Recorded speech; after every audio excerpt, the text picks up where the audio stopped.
Costa Rica's location in the tropics, combined with its physical terrain, has done much to shape its history, economy, culture, and cuisine. To see why, join me for this brief look at the political geography of Costa Rica. Costa Rica is the 126th largest country in the world and 5th largest in Central America, larger only than El Salvador and Belize, and slightly bigger than the state of Maryland. Geographically, the largest part of the country are the highlands, running along the middle of it, and which are divided into 3 distinct cordilleras or mountain ranges, including the Guanacaste, Central, and Talamanca.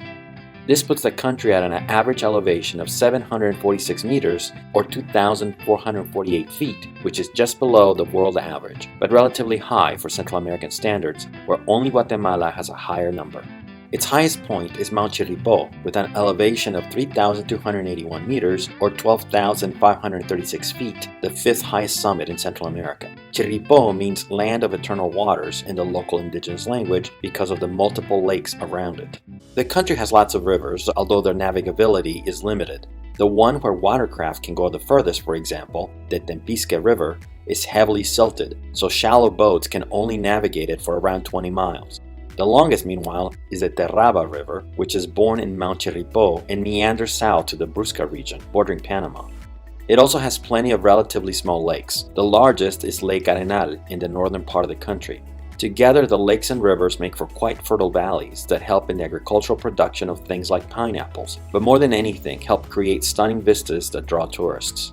Because of the highlands, coasts, and valleys, Costa Rica's ecoregions are more diverse than one might expect given its small size. According to the Köppen-Geiger scale, for example, the country has 8 ecoregions, a pretty high number for Central America where only Guatemala has more. Costa Rica is the 122nd most populated country in the world, the 18th in Latin America, and the 4th in Central America, where only Panama and Belize have fewer people. Out of the roughly 5 million Costa Ricans, around 340,000 live in San José, its capital, or a little under 7% of its total population. In turn, out of these people, approximately 65% self-identify as white, 17.8% as mestizo, that is mixed indigenous and Spanish, 2.4% as black, and 1.1% as indigenous. Politically, the country is divided into 7 provinces. The largest of these is Alajuela, while the smallest is Heredia, but the most populated is San José, where the capital city is. The provinces are further subdivided into 84 cantones, and these in turn into 492 districts. Each of these levels has a political function. The provinces are not represented as such in a Senate because Costa Rica does not have one, but they do get representatives based on their population in the National Assembly. Cantons, meanwhile, act as a municipal government and districts as their links to the neighborhoods that make up the canton's territory. Costa Rica has been traditionally divided into 3 archaeological areas, the Granicoya, Central, and Diqui zones. In more recent times, the country generally recognizes 6 socioeconomic and cultural zones. These are the Central Pacific, Chorotega, North Huetar, Atlantic Huetar, Brunca, and Central regions. We begin with the Central Pacific Zone. This region is both the smallest and least populated of the country's 6 areas. It was here that the first permanent European settlement was established, at Villa de Bruselas in 1524, also the first locality in Costa Rica to have a cabildo, or local government council. That outpost was later abandoned, however, and the region lost importance until the 1840s, when coffee turned into the country's major export, and Punta Arenas became Costa Rica's main port. In part because of this status, it was also here that a key battle took place in early Costa Rican history.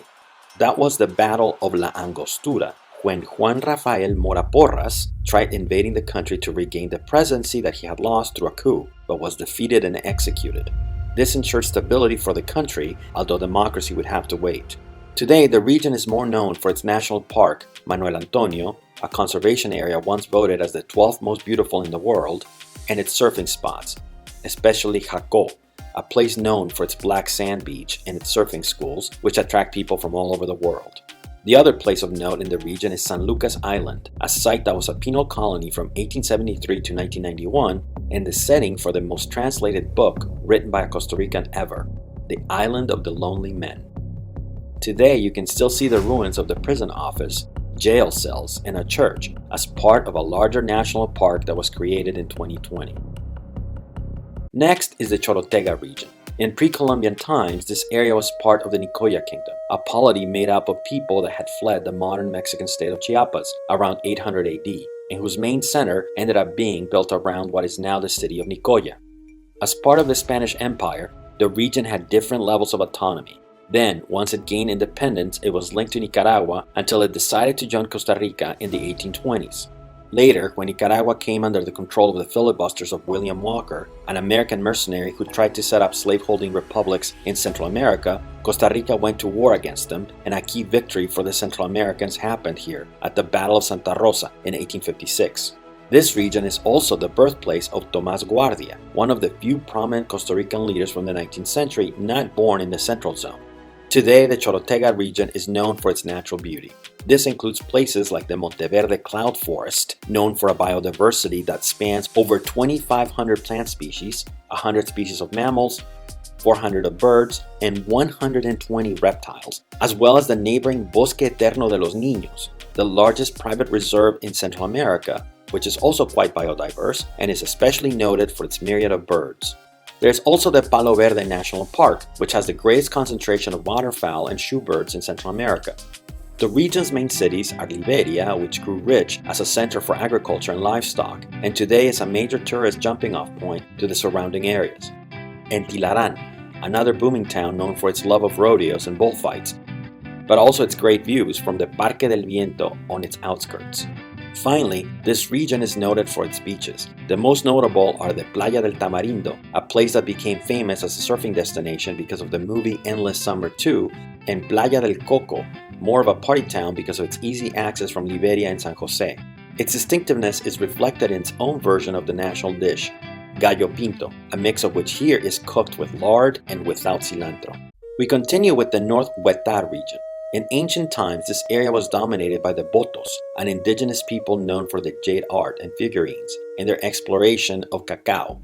In the 19th century, it was another key site of the filibuster war against William Walker, in the so-called Campaña de Tránsito, or Transit Campaign, the military effort to prevent Walker's men from controlling the San Juan River. But in more recent times, the area is sparsely populated and the second with the highest percentage of poor households. Its main economic activity revolves around agriculture, especially the production of cattle, rice, and bananas. For tourists, the main attraction is the Arenal volcano, the country's best known mostly because until 2010, it was Costa Rica's most active, but has since entered into an indeterminate resting phase. In the meantime, you can go to the nearby hot springs and hike to the surrounding waterfalls.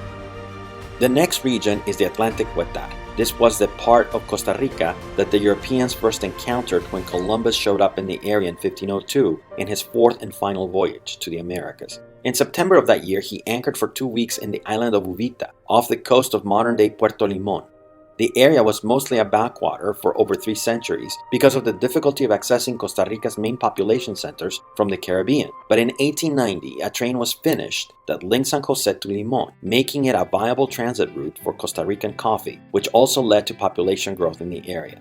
The new railroad line also helped bring bananas to the rest of the world, and the businessman that made both of these things happen, Minor C. Keith, became wealthy as a result. Soon after, he would combine his business with a Boston-based enterprise to create the United Fruit Company, an outfit that would be quite detrimental to the history of Central America in the next few decades. Today, the region is known for several tourist spots. The first is Puerto Viejo de Talamanca, a surfing town notable for its beaches and Jaguar Rescue Center, easy access to Manzanillo, as well as its coconut-infused seafood like its traditional rondon soup, and its nightlife. The second is Cahuita, a more laid-back town just 20 minutes north of Puerto Viejo with easy access with the national park that shares its name, where you can snorkel and see an extensive set of coral reefs, or hike a bit into the interior to swim at the Boilo waterfall. You might also try one of its local fruits, the pejibaye. The final one is Tortguero, a national park and village set on a sandbar that can only be accessed by boat or plane, making it feel more remote than it actually is. Named after the turtles that come to nest and hatch in the area, it is one of the most unique places to see wildlife in the country, especially within the park, which because of its thick rainforest has been called the Amazon of Costa Rica. Next, we have the Brunca region. This is the largest of the 6 zones, a relatively underpopulated one, which remained more or less isolated from the rest of the country until a highway was built in 1950. Prior to that, its main economic activity was subsistence agriculture, and later, in the 1930s, the banana trade, as the United Fruit Company came to town. It did, however, provide the setting for a key Costa Rican historical event. It was here at San Isidro del General in March 1948 that the armed phase of the Costa Rican Civil War began. The insurgency barely lasted 40 days and ended more or less with a stalemate, but the subsequent agreement, which put in place a revolutionary junta led by José Figueres Ferrer, paved the way for the development of modern Costa Rica.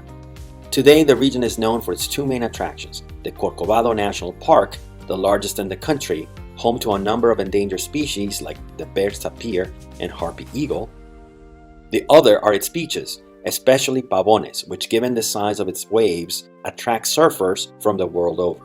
Puerto Jimenez, the largest town in the Osa Peninsula, also has some nice beaches nearby, but its main attractions are macaws, which are everywhere here, and the sunsets over the Golfo Dulce. Finally, this region is known for being the birthplace of probably the most recognized Costa Rican in the world today, Keylor Navas. The former goalkeeper for Real Madrid and PSG was born in Pérez Celedón in 1986. Finally, we have the Central region. This has been the most important of the 6 zones since colonial times, and even before. The country's most important archaeological site is here, for example, at the Monumento Nacional Guayabo, a site that dates from sometime in 1000 AD or so, and it's about 30 minutes north of Turrialba in Cartago province. The region's later historical importance stems from the fact that this is where the main Spanish settlements developed, in Alajuela, Heredia, and Cartago, which served as Costa Rica's capital until 1823 when it moved to San José. Thus, it is full of historical landmarks and events. It is here, for example, that the earliest temples were constructed, such as the Santiago Apóstol and Ujarras churches, both in Cartago province. The first was originally built in 1575, but has since been destroyed and reconstructed several times, the last in 1870, although it was never completely finished. The Ujarras church, meanwhile, was built between 1686 and 1693 as a result of a native Huetar Indian having found a painting of the Virgin, or so the legend has it. Other important historical events include early conflict like the Ochomongo and League Wars, which established San José as the capital, the execution of Francisco Morazán, the great defender of a unified Central America who tried to recreate it several times but ended up paying with his life, and most of the intrigue that led to the Costa Rican Civil War in the 1940s. It is also here that the country's most recognizable landmark is, namely the Teatro Nacional, or National Theater, a neoclassical building constructed in 1897, notable as a representation of the wealth and stability that the coffee boom brought to the country in the 19th century, a point made very clear by its most famous mural, the allegory of coffee and banana, painted on its ceiling. The other national site of note is Costa Rica's National Museum, the largest in the country, and fittingly housed in what used to be military barracks. Finally, although this region does not have any of the spectacular beaches or rainforests of its neighbors, it does have 2 main natural attractions, the volcanoes Poás and Irasu. The first, about an hour and a half north of San José, has erupted several times, most recently in 2019, and in addition to the main volcano, has 2 crater lakes near the summit that make for quite a view. The other is the highest active volcano in the country at 30,432 meters and a little under 2 hours east of San José. It has not had an eruption since the 1950s. Meanwhile, for the latter half of the 20th century, the country had been dominated politically by the PLN, or National Liberation Party. During that period, there were some geographical differences with the provinces of Limón and Punta Arenas, who were generally in favor of the opposition. As the political party system collapsed, Limón and Punta Arenas remained tough terrain for the PLN, but these days, so is everywhere else, with only a bit of support around San José in the last election in 2022. This concludes our trip across the Costa Rican territory. I hope you're lucky enough to go see some of its attractions for yourself very soon.